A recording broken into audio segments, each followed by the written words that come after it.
Halløjsa. Her har vi lige Jørgen Nørd Jensen. Han skal lige vise jer et lille tricks. Det torden er helt vildt i baggrunden, så det må lige leve med, det larmer lidt. Her har mit gamle hus. 1984. Så i træværket.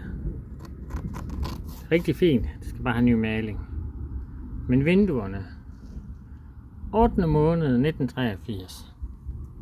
Også kaldet høj energi lav glas. Det er ikke en skide værd. Så er det jo sådan, at når nu tager jeg ikke fejl noget, så er man jo meget ked af, at jeg skal pille dem ud og bare grænne dem til genbrugspladsen. Bare en lortet af og sende til Polen og sådan noget. Så fandt jeg det her firma inde på internet, som sælger glas.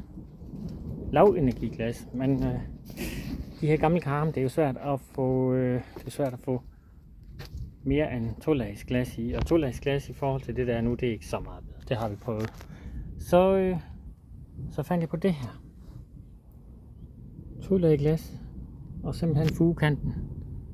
Sådan gjorde jeg på mit gamle arbejde for mange år tilbage. Den her har jeg lige limet lige nu, så den er ikke fuget inde i kanten. Men der kan man se 38 mm lavenergiglas. Så det kan godt lade sig gøre. Så har jeg lige en sugekop på indvendigt, for at den ikke skal vælte ud igen. Det var bare lige det, jeg ville sige.